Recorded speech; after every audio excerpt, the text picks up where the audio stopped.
All right, well, thank you all for being here this afternoon. We've just released the revisions to the plan that will include the consolidations that are tied to our turnaround plans, as well as programmatic movements and changes within Austin ISD. In total, 10 schools will be recommended for consolidation as part of this phase of the plan. And I also just kind of want to reinforce how we got here and why this work is very much needed to be completed within Austin ISD.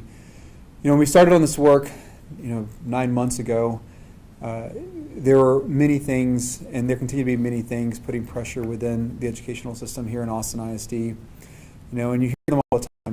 There's declining enrollment, ever increasing cost of education. We talk often about wanting to have sustained programs and really be intentional about how we drive down our costs so that our dollars are going towards staff and programming, which is where they need to be. That's where our dollars need to be and where they need to go. And over the course of a period of time, we've gotten to a point where we just cannot ensure that every student in Austin ISD gets what they need to be academically successful. And we need to do something bold. We need to do something big to evolve, to ensure that as a system we grow and we are in a healthy, vibrant school system for years to come. And so when we started this work, we had some objectives, right? We wanted to align feeder patterns in Austin ISD. I think I've said that many, many times. It's something that is very important to me as far as getting done while I'm here as a superintendent.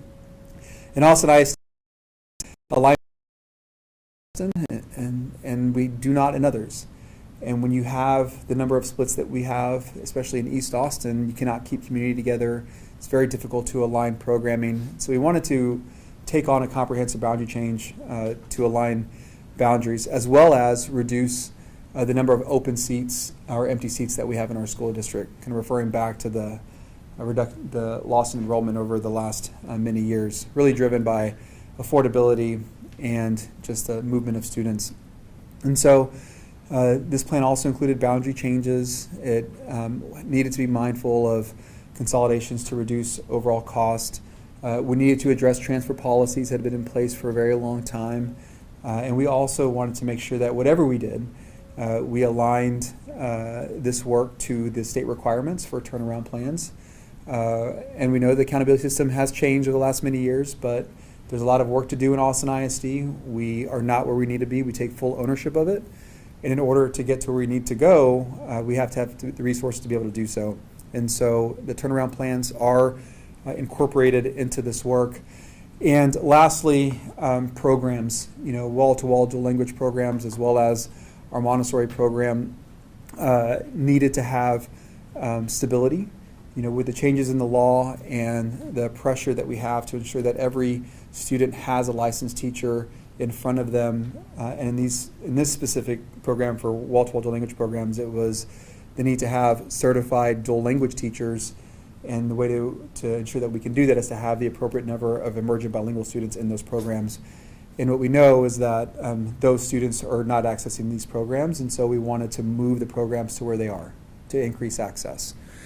And so here, just moments ago, we've taken a big first step in getting the process and the plan across the finish line.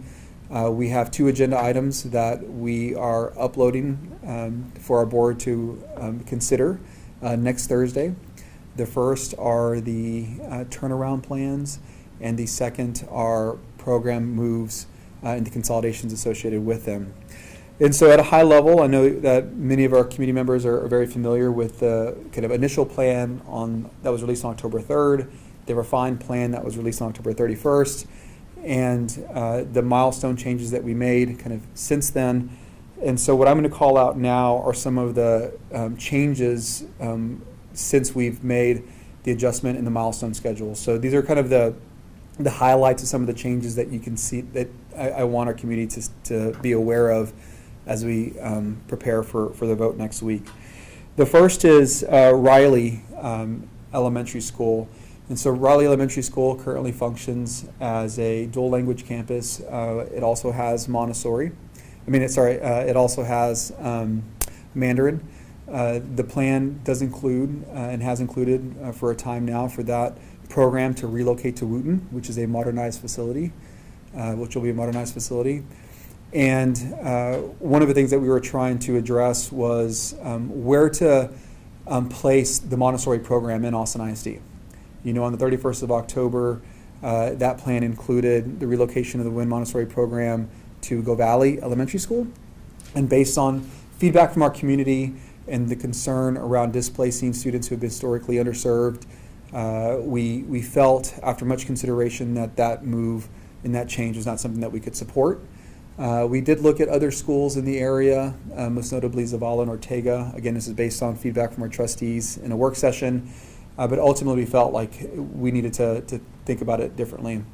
And so ultimately we did decide to kind of modify the Montessori program, and instead of it being a wall-to-wall program, it's going to be a strand of programming now located at Riley. The reason this works is because Riley effectively is a newly developed kind of restarted school, because the program as a whole that currently exists is moving to Wooten. So that gave us a unique opportunity to add programming, create an identity for Riley. We've communicated with the communities, and this is all comes together with spending intentional time with community, getting community voice in, and so we feel very confident that that solution will kind of balance our ability to support Montessori, reinforce our support of Montessori, but also acknowledge that in the state's accountability system, that balance of Montessori program with traditional programming ensures that we'll be successful long term. The other thing I wanted to be responsive to was just the concern of any splits that were moving students to a school that also had historically not met accountability. Though we've seen great progress in our schools and they're all like so very close, we wanted to acknowledge that and make some adjustments. And one of those adjustments includes Wadane Elementary School. So Wadane Elementary School was previously going to be split between Houston Elementary School and Rodriguez. And after spending time with the community and based on feedback from our trustees, we've made the decision to relocate the Wadane Elementary School by way of a reassignment wholly to Rodriguez. So instead of doing a split to Houston and Rodriguez, now we're wholly going to Rodriguez. Rodriguez, with the accountability history and the stability that is there, gives us a really good opportunity to break the accountability chain, but more importantly, give our students what they need to be academically successful. Again, reducing disruption and not moving students to a school that, even though we felt would be successful historically, had not been. One of the other changes that I think is notable, and this applies to the 3 schools that are transitioning into a wall-to-wall dual language program, is this concern that we had, and we certainly heard it from our community and from our trustees, about displacing students or reassigning students from Pickle, Wooten, and Sanchez. Pickle and Wooten both being 2 UA or 2 unacceptable accountability, and Sanchez being 3. And so the previous plan on the 31st included reassigning those students to a nearby campus and then kind of launching the wall-to-wall dual language program. And what we heard and what we certainly recognized as part of this was that it would be displacing students who those schools were built for and intended for. And we really wanted to make sure that we kept the neighborhood school and the students at that school as best we could. And so the best way to do that was to actually kind of pivot and transition into a restart instead of a reassignment. And so what the restart allows us to do is to ensure that those students zoned to that school remain the priority of that school. And given the size of the schools, all other seats will be made available to the incoming program. So an example of this would be Sanchez. The attendance boundary would be largely left intact. We would provide ESL for the students that resided, and then have plenty of spaces to welcome the students from Becker who wanted to take advantage of the two-way dual language program with additional capacity at Sanchez. and so what you'll see in the document is just a recognition of how that priority transfer will work for each of these schools. So for Sanchez, it'll be zone students first, then it'll be Becker students, and then it'll be any students from the other dual language wall-to-wall campuses, so Ridgetop, Riley, or Sunset Valley, and then lastly, any other student that wants to come in. And the same would be true for the others, right? So for Pickle, you would see neighborhood students first, no longer transferring to Hart, and then you would see Ridgetop, and then you would see Riley, Becker, and Odom. And then the same would be true for Wooten. And so in this way, we can be really responsive to what we heard. We can ensure that our students who are in the neighborhood are prioritized in this process. It allows us to really maintain the emerging bilingual student population that we want to achieve, and also with the size of those schools have plenty of space to welcome those programs that are transitioning into those new schools. So a couple of things that I just want to speak to before we open it up for questions. I am someone who believes in community engagement and strongly believes that as hard as a conversation is, if we are honest and candid about what we're trying to do together, the solution will improve. And anytime we're exploring an idea, I share with our community that we are exploring an idea.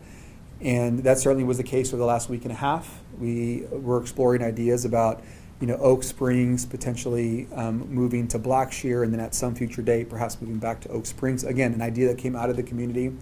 There's no decision. That's not part of this recommendation to the Board of Trustees for approval. The recommendation for the board is merely around the turnaround plan, right? Moving Oak Springs to Blackshear. Where the community and where the school ultimately resides is still a part of the discussion with community. I've had 3 or 4 meetings in the last week alone to try to drive that conversation. I expect that it'll be resolved before the end of the semester, and then we'll take action at that point. The other is Martin, Mendez, ALC, and Garza. This is another idea that came out of the work session with our trustees. I communicated to those communities that we're going to be exploring different ideas. And I was being really responsive to things that I'd heard, including wanting to activate Martin and have AISD students be there sooner than later, right? If you go through a comprehensive planning process to re-envision a school, that could take 2 years. So I was trying to be responsive to that. I wanted to be responsive to the fact that we have lots of middle school students who would benefit greatly from a program similar to Garza. And so what would it look like if you expanded Garza? Certainly recognizing that the uniqueness of Garza, the cohort, the lack of cohort there allows us to maintain a specialized accountability kind of process that is very beneficial to those students. And so to work through that, it's going to take some time. And ALC, it's been temporarily located at Mendez. This is part of the construction of teacher housing and workforce housing in Nitacoy. And so I wanted to find a home for ALC long term because we think there's a really great opportunity to improve the programming at ALC. We've been working with Dr. Green for the better part of a year. We can be doing better for those students, and I intend to do so. So I was really trying to find a solution that addressed all of that, and also recognizing that Mendez is going to come back to Austin ISD. The date is not certain yet, but that is our school. We want to welcome our students, and we want to be very intentional about having a strong program when we do welcome them. And so we were kind of looking at exploring all of that. We weren't able to really progress it too far, just acknowledging the complexity of all of those changes. So that work will continue, as well as all the work associated with boundary changes and balance enrollment tied to school consolidations. Just to be clear, because I've been asked this a lot of times, like that work is going to continue. It is not stopping. I am working with the board to identify a new timeline. This work is important. It needs to get done, and we cannot continue on. The amount of strain in the system and the pressure of this work is a lot, and it needs to end.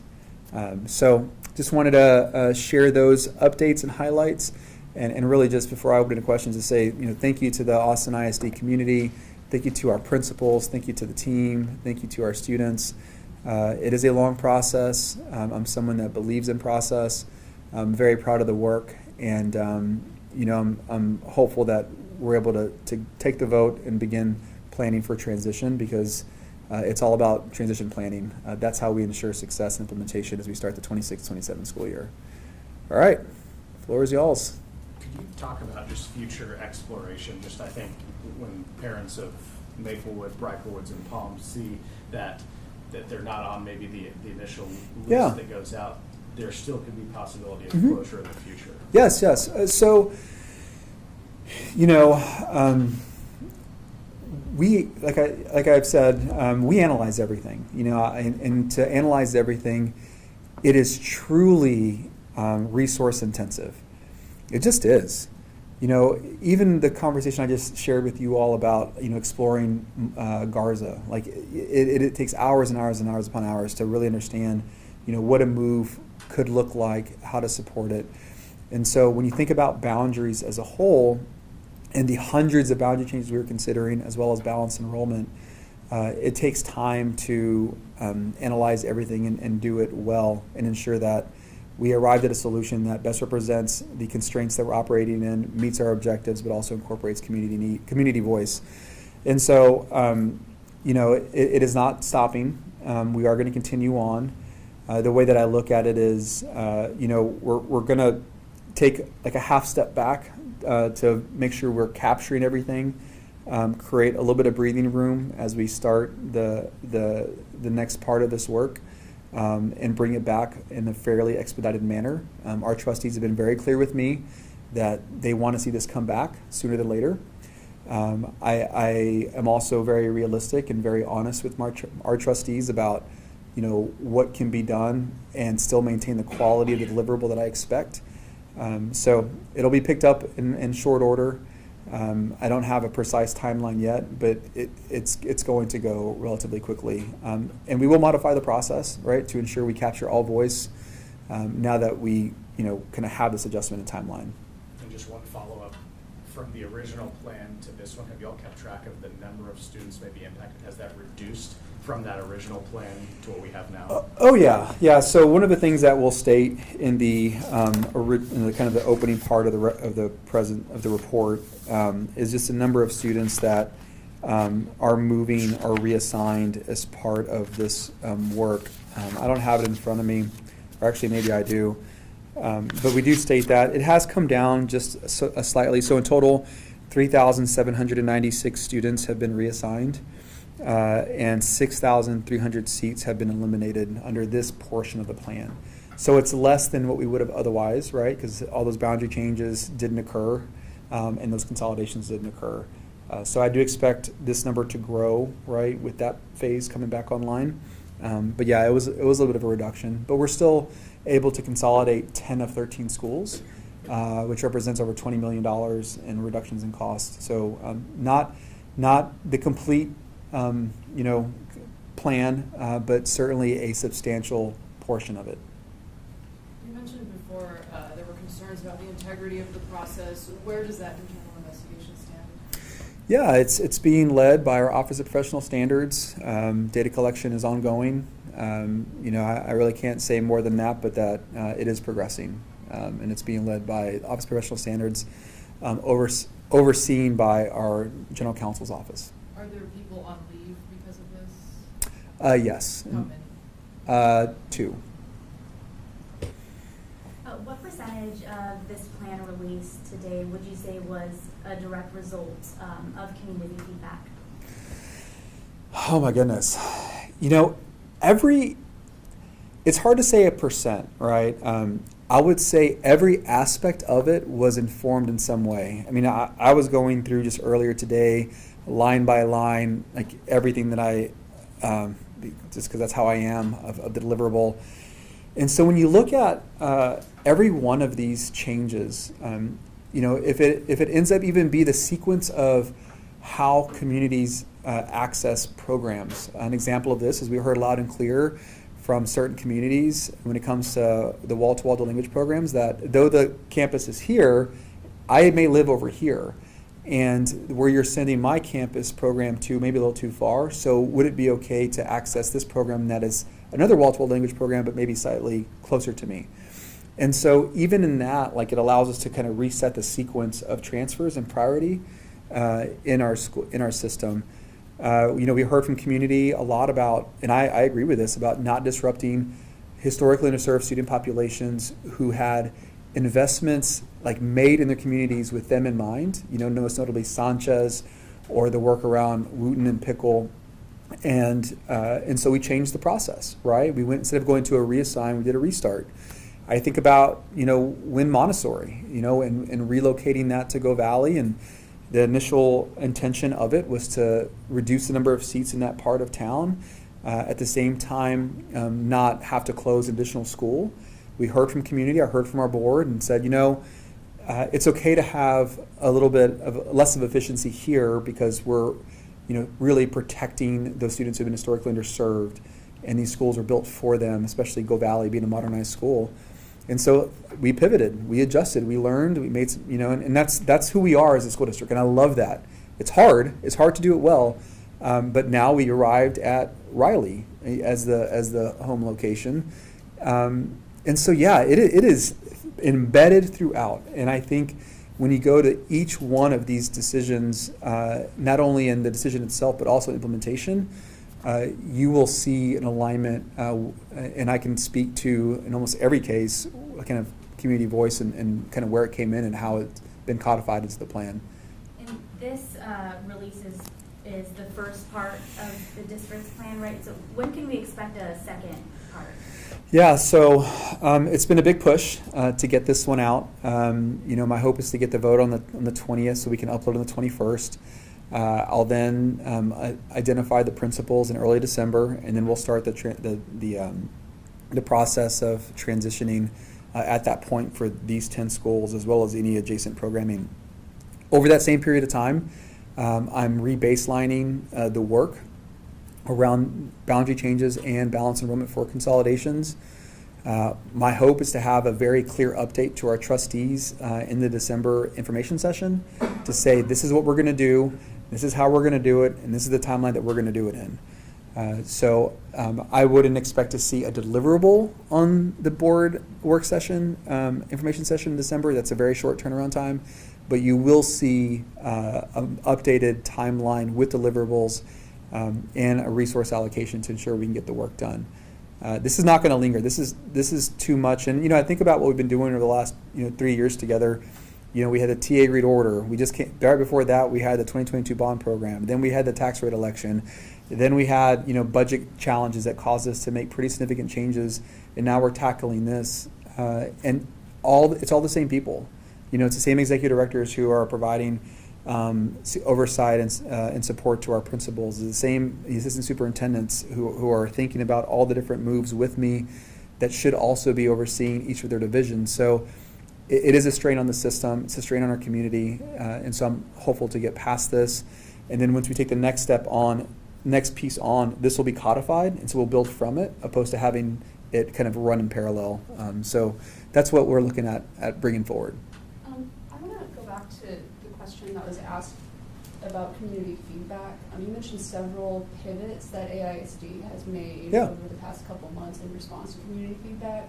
We also talked at the beginning of this process about how the district wasn't going to consider the, quote, loudest voices as the driving force behind this plan. Could you talk about the difference between those two? Where do you consider making concessions and listening to feedback versus not? Yeah, so it is a balance. It's not the number of comment cards, right? It's not the number of emails or calls. That does not drive my decision making. It never has. It never will. What drives is, and this is really, it's a skill, I would say, that has to be developed. As you work in a very complex ecosystem as we do here at Austin ISD. And so what we're always listening for and trying to understand is, are the ideas being brought forward being responsive to our overall objective as a school district, right? And a lot of times, when I hear community voice, it sometimes it's very it's localized, right? Because it's where their student goes to school, and I get that. My kiddos go to school, and I'm right there. I have to take a step back and think about the 70,000 students that we support. But in those conversations, there are always ideas and ways to make things better. And so as things come to me, it is my responsibility to kind of be the last sieve or the last kind of person who creates that balance. And so what happens is you get thousands of comments. I go to lots of community meetings. I listen, I take notes, I think about, the idea that came forward. It doesn't matter if it was one idea from one person or, 1,000 ideas from 1,000 different people, but are all the same. If it moves us in the right direction and is responsive to community need, we're going to explore it. Where it becomes a challenge is when you have two things that are like guiding principles that ultimately come into conflict with one another. An example of this would be we had started out wanting to achieve an 85 to 95% balanced enrollment within Austin ISD. And if you use if you use it as a starting point, you're going to get to a really good spot.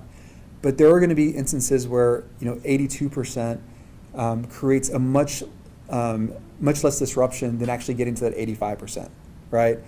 And that's where it's important that we acknowledge that we can be firm, but then we can also be flexible when we need to be. As long as the overall goal is still moving forward, we're going to be okay. And whenever you take these efforts on, that type of balance within the system and concession between objectives and goals really can't be implemented by every single person. Or it really needs to drive to a point where someone who has the authority with feedback from the board, kind of calls it one way or the other. And so it's I can tell you it can be challenging to make sure you have that balance. I always think about whose voice is not at the table, and that's why it's like a lot of what has driven me is understanding what we received in comment cards, but then going to the community meetings. I have been and led 20 plus community meetings in the last probably 3 weeks. I mean, y'all have seen me out there. I think each one of these is 2.5, 3, sometimes 4 hours long, and I'm talking with staff afterwards. I'm meeting with principals, following up, and sometimes it'll be as simple as, "Hey, Matthias, like, we're not thrilled about it because of how it impacts us, but this is one thing that we think could help. Could you look at this?" And in my mind, I respond to that as, well, the overall objective is still being met. The way that we get there can be adjusted ever so slightly, and we can be responsive to community, or in some cases a big change, right? So think about when Montessori and Go Valley and that whole conversation. Go Valley was not the loudest voice by any means, right? It wasn't, but for me, it was one of these things where I was trying to be responsive to the Montessori, the fact that it had been a program that it was, very attractive to lots of families in Austin. I wanted to reduce the number of seats between Ortega, Zavala, Sanchez, and Go Valley. And so we found a solution that kind of addressed all of that. But hearing from community and hearing from our trustees, it was that kind of tension between number of seats versus stabilizing a program kind of created that conflict. And so I had to resolve it and find a solution and be okay with, not meeting an objective here, because overall we're still going to get there, right? So I will tell you that it requires listening a lot. I don't do a lot of talking unless I absolutely have to. Pushing to analyze things that you may think are already understood, even though they don't always are, right? Like sometimes, we'll be asked to explore something, and maybe sometimes someone says, "Well, we already know what the answer is. Let's," and they'll kind of push it off. But even in analyzing something, you learn something about that community, and that helps inform either the implementation or another solution elsewhere in the community. So that work alone is very valuable. So it's really my responsibility to ensure that balance. I have to protect the balance, but it can be hard. It really can be hard. But I also want to be really clear that the opposite can be true. You can have lots of people, sharing an idea, and that idea can be really good. So it's not always assumed that just because volume or the energy behind something doesn't mean that it's not a good idea. And so I also have to be really humble about approaching that work in that way as well, which is why every time I go into a conversation, I'm like a blank slate. Like, we're going to talk about it. I'll share with you what I can and can't support. And I've gone to lots of meetings, and I'll tell a community, hey, this is why I can't support this.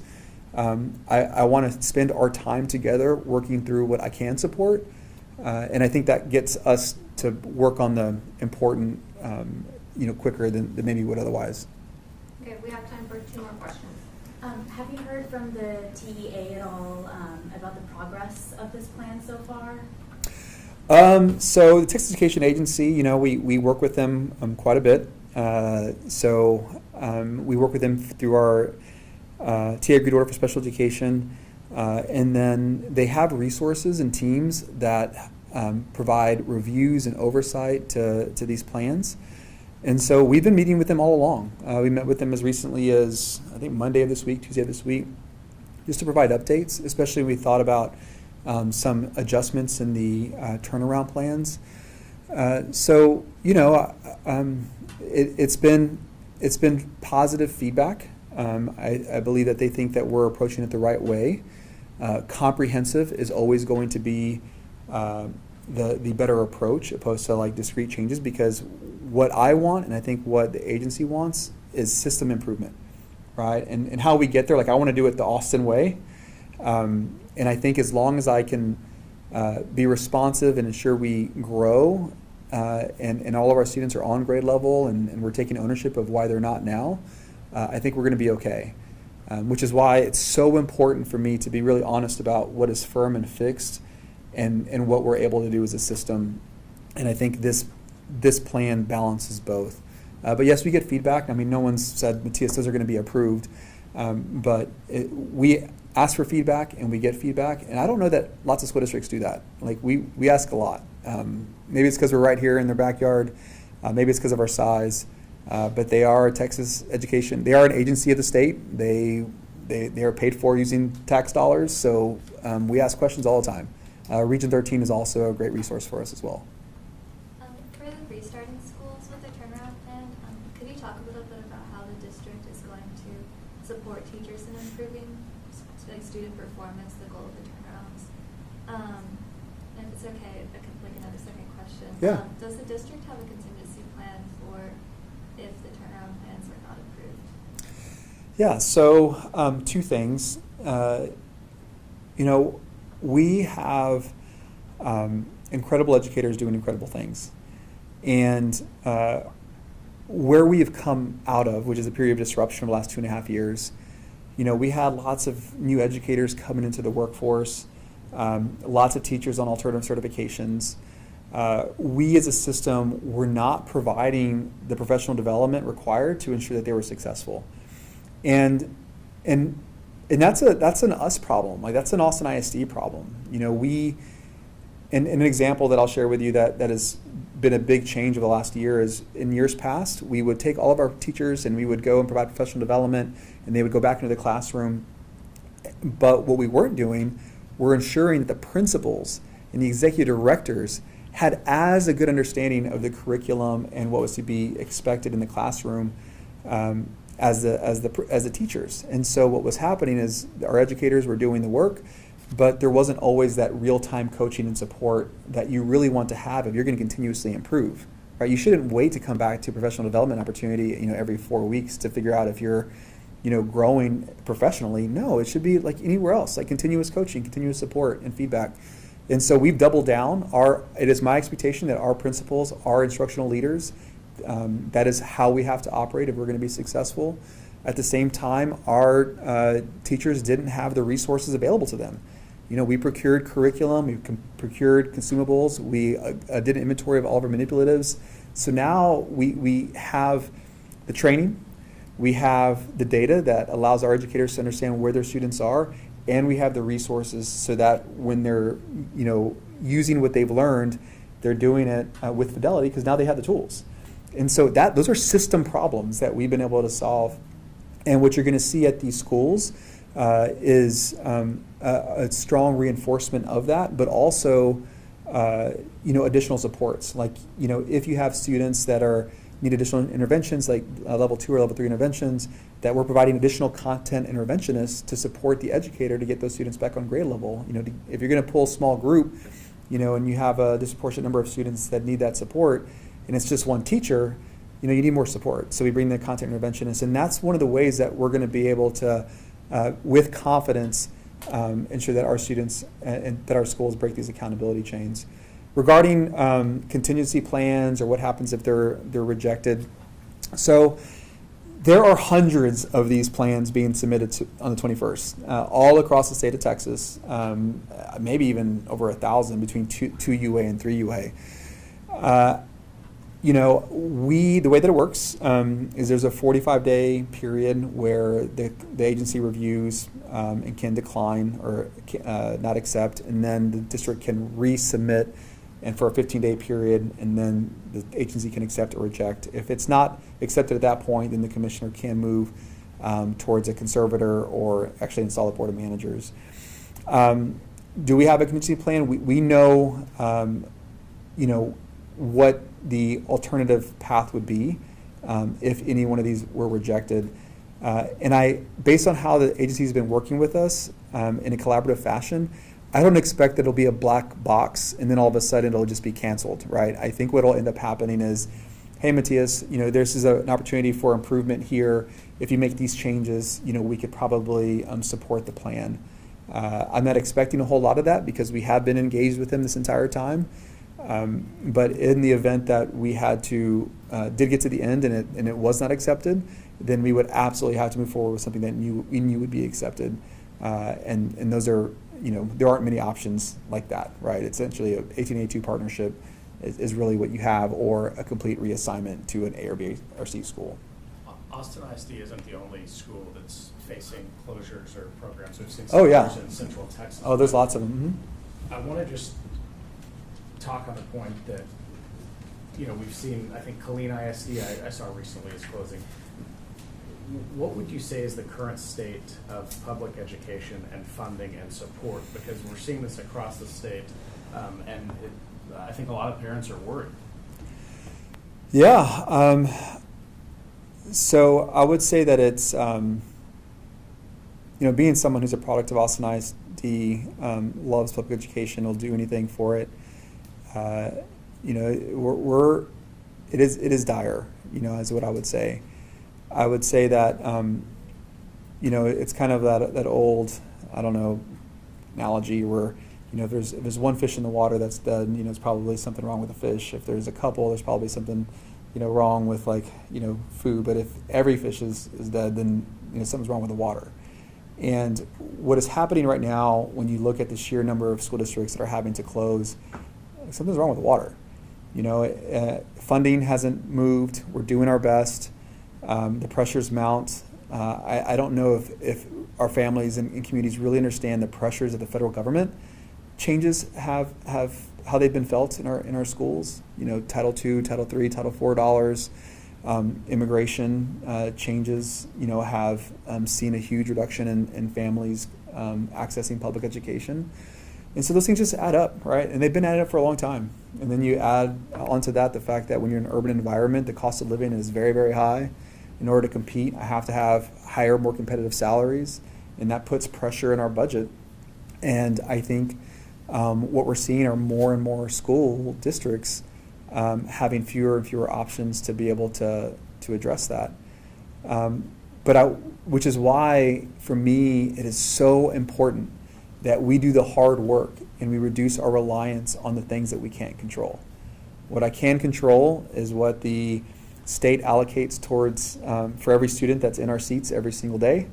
And I can't rely on grants. I can't really rely on future funds coming from the federal government in the way that we have in the past, which is why right now getting very efficient, focusing on those things that are fully aligned with our values, but also move student outcomes, is critically important. And I'm never going to be in a place where we're out of position.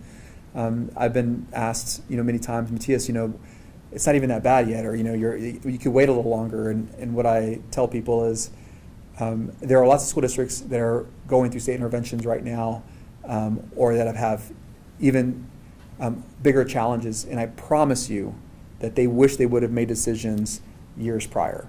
And so it's hard, and there's lots of energy, and it's resource consuming, it's very tiring. But we love our kids, we love our school district, and we're going to protect who we are no matter what. And so, that's what I would say about that. So you said that being empathetic and transparent in this process is something that's been super important for you. But I've spoken to some parents who aren't really feeling those things from the district. What is your response to that? Yeah, I'd want to understand why. We communicate, more than almost any school district ever would or has around anything like this. I'm very honest about where we are in the process. We share the data. Our deliverables, I would compare them to any school district in the country when it comes to these types of efforts. I understand when that is said, where it comes from. It's usually from a place of not knowing kind of where we are or what's happening. But I'm genuine when I say, what I'm sharing is precisely where we are. I also think we could do a better job as a school district of communicating what's happening.